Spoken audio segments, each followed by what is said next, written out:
Time for our weekly market review where we analyze the stock market to see if a correction or crash is coming. And you know this is all in the name of risk management and protecting your downside because that's what we focus on here at Fallible. That's the key to actually growing your wealth year after year and making sure you don't blow up. The best investment managers don't even call themselves investment managers, they call themselves risk managers. That's how important managing your risk really is. So in this video, of course, we're going to go over the broader market and we also have a particular stock for you. And then after that, we got an important lesson from Larry Hite, who is a famous hedge fund manager. So you're not going to want to miss that. As always, we're going to use our research from MacroOps, our global macro research and consulting firm. First up, we could take a look at Bank of America's latest global fund manager survey. And the reason we look at this almost every week is just to see what managers are thinking, because you always want to know what the big players are thinking and doing so that you could adjust your strategy based off that. Market is all about playing the other players in the market. Unfortunately, it's not just based off hard numbers and fundamentals, even though we would like it to be. Realistically, this is an emotional machine. There's other players. It's like poker. You got to watch those other people at the table. So right now, long stocks are at a 10-year high. So people are super bullish the stock market, and long banks are at a 3-year high. Managers are super optimistic about global GDP. It's basically as boom as it gets. So what we're seeing here is everyone is very, very bullish on the economy and the stock market. When asked if Bitcoin is a bubble, 74% said yes. When asked if equities are a bubble, only 7% said yes. So managers are thinking crypto bubble, absolutely. Equities, no, we still got some way to go. So the April fund manager survey is super bullish, but no more bullish than Q1. So it looks like positioning right now is peaking, meaning everyone is super long. And that means we need to be cautious of risk assets returns going forward. And this goes back into our sentiment analysis that we do every week, right? If people are super bullish, it's actually bearish for the stock market because there's no one left on the sidelines to still come in and buy, because you always need that buying pressure, right? Where if people are really bearish, then you know there's a lot of people who still haven't fully bought in, and that's bullish for the stock market because there's all this fuel to still add to the fire. So far, the S&P has risen 76% from its March 2020 lows, which is the third largest jump in 100 years. You see where this is circled this year in 2010, 83, 36, and 33. This just does not happen often. So it is definitely a rare market that we're in right now. Strong breadth means that the current buy climax is likely to keep playing out. And you remember our base case here from last week and the week prior is that we are in a buy climax for the market, meaning prices are going to shoot up really fast, just like they have been, but then we're going to get that correction and sideways action. So I can show you a few charts here, like on the S&P 500 monthly, we had a very bullish close at the end of March, and you can see it closed above its trend line. Switching to the weekly chart, you could see we broke out of the pattern that we were in for years, and this is when we got a signal that the buy climax was happening. Right now, the market is well above its weekly Bollinger Band, which raises the odds we see some downward to sideways action this week. But the buy climax action can always go on and just push things higher. And part of the case that we've been saying here is that things are pretty shaky because everyone is so bullish and over positioned to the upside. And when that happens, when everybody is bought and everyone's expecting to go up, what you get is trend fragility, meaning the likelihood increases that things turn around. It's just like a plane that goes higher and higher, and if it gets too high, it starts getting unstable, right? It starts shaking, and that's when it could stall out and stuff. Same idea with the market. But with buy climaxes, we really don't know how long they could last for. So when you see this action playing out, yeah, you do want to be long, because if you just sell everything, you might miss out on huge gains. But the trick becomes staying in long enough, but not too long that you get smacked on the downside. So right now we're thinking we're nearer to the end of this buy climax as opposed to the beginning. So after this climax, US stocks are headed for a few months of sideways chop. And that sideways chop is going to be a tough market for a lot of traders, especially the new ones that are only used to stocks going straight up. It can be a very frustrating market, which is why it's even better to have a system during those types of markets. Now, stimulus and the easy Fed policy has pretty much cut off the downside risk, meaning after the buy climax, we aren't going to get a huge correction. It's most likely mild correction and then sideways action. And that's because the government and Fed are so sensitive to it and they're willing to pump as much money as they need to keep things afloat. So instead of downside risk, we're looking at more sideways performance. Bespoke Research points out that this is the longest streak of extreme overbought readings since January 2018. So again, when you see overbought readings like this, it just makes the trend more fragile. See, we're in this red area here. And the last time we had a reading of 9 was back in January of 2018 right here. Been a while. If we take a look at the dollar, we see it's retraced up to its longer term trend line right here. But what's happening is that it's turning around and it's going to head lower from here. This is a weekly chart that we're looking at. And this is really good for precious metals, where the crowded positioning and sentiment that we were talking about has fully been worked off. So same thing in commodities as in stocks. You don't want everyone on one side of the boat. So the Renmax small traders COT indicator just gave a contrarian buy signal. So like we've been talking about in the last few weeks, it's time to start loading up on miners. Right here is a nice little breakdown of Biden's $2.3 trillion infrastructure package. See, he's got a lot of money going to bridges and roads, highways, public transport, improving improve airports, waterways, invest in broadband, electrical grid, and clean drinking water. Tons and tons of money being spent here. Now, of course, there's some tax increases coming down the line, which suck, but overall, infrastructure spending is a very good idea, especially for this country where we're behind. This is a good opportunity to create jobs for people and actually create something that we will benefit off of in the future, as long as there's not too many bridges to nowhere and whatnot. But our infrastructure definitely needs a makeover. And all this spending right here is absolutely going to boost the economy, which is bullish for the stock market. As long as the Fed doesn't come in and say, okay, you know, things are so great, let's raise interest rates. But according to what they've been saying, they've really changed how they react to these things. So even if the economy is getting better with all our spending and our infrastructure building, they're still going to keep interest rates low so things can run super hot. So as long as they stick to that, this type of economic improvement is still good for the stock market, because you know it's been backwards for so long. Things get too good, people think Fed is going to tighten up, and then they start selling their stocks. Where if things are bad in the economy, they think, oh, Fed policy is going to be easier, they're going to flood the market with money, let's buy, and then the stock market goes up. It's all backwards. But again, this time, as long as the Fed keeps their messaging clear and they keep interest rates low, then a better economy should only be bullish. And if you believe all this stimulus is going to bring lasting inflation, because yeah, it is a lot of stimulus, then JP Morgan says that the best assets to hide out in going forward are oil, energy equities, and emerging market currencies. So JMP sees higher oil prices in the future, saying that they've declined about 10% from their highs on 3 supply developments. Texas output has finally normalized after their whole freezing period. OPEC has increased their output, and Iran has been exporting more to China. But none of these increases in supply should be big enough to reverse the imbalance that we're seeing, the same one that's been pushing a decline in inventories. So they're thinking $70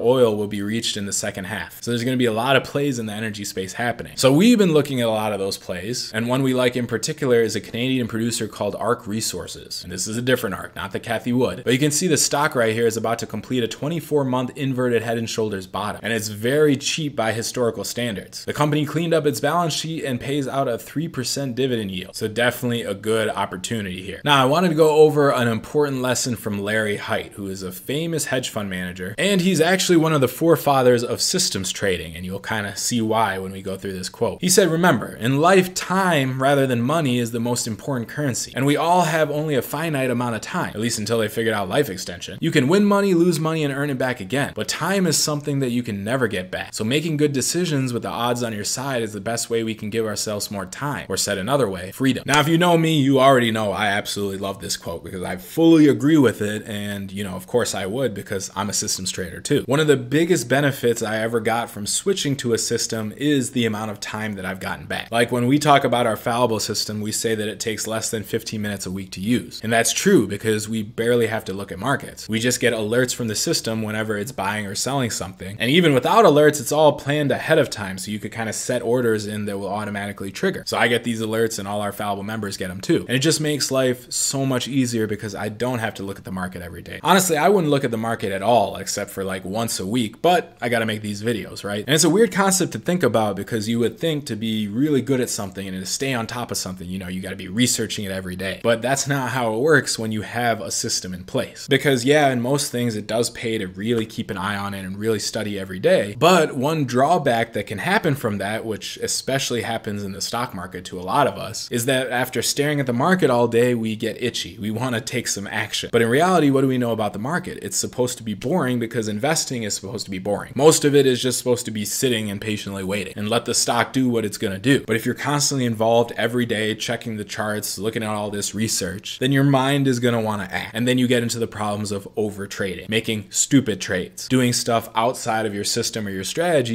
even though you're not supposed to, and you know you're not supposed to, but you can't help yourself. Now, at a professional level, these guys, of course, are looking at the markets all day, but they also know that they're not doing it to make a trade. They're more doing it to refine their process, to build a better system, to find a new system for a different market. So it's a different way to approach it. But for most of us, and in my case too, once we have our system, the only thing we have to do is execute it. And the best way to execute is to actually detach yourself from the market so you're not emotionally messed up by the ups and downs that are happening every day, every minute, every second, really. And instead of getting focused on that, just focus on what the system tells you and execute on your strategy. That really becomes the hardest part once you have the system in place that is successful and has an edge. And this just really resonates with me because if you have more time, you really do have more freedom. My life is a lot more calmer when all my finances are on autopilot. And it's amazing because you could get incredible returns beating everyone else while spending very little time. And don't get me wrong here, to actually build a system in the first place, yeah, that takes a very long time. Our team has over 40 years of experience in the market, which I know I'm not old enough to have that experience, which is why we have a team of people much smarter than I am. Take all those years of experience, build a system, and then just focus on execution. Get your time back, spend it with friends and family or Netflix. Whatever you want to do, you have the freedom to choose, as opposed to being stuck in front of your computer all day. That's the power of a good strategy and system. And then also in your money. And they're both very closely connected, because if you don't have money, then you got to spend more time trying to make it. If you got a good system though, then you're making money while saving time. So you get the best of both worlds. And that's ultimate financial freedom right there. And life is a lot better. But if you're interested in learning how we do it with our Fallible system, the same one I use and all our Fallible members use, then make sure you check out our free training right here. I'll put a link to it in this video and down below in the description and comments. And again, I'm not going to say that the stock market is super easy. The only reason it's easy now for us and our team and our Fallible members is because of the 40 years of work that has been put into these systems. And of course, if I have this shortcut, I'm going to share it with you guys. So if you want to check that out, click this link right here. It's a training where we show you step by step exactly how we do it, so you could do it yourself. So click this link and I will see you in that training.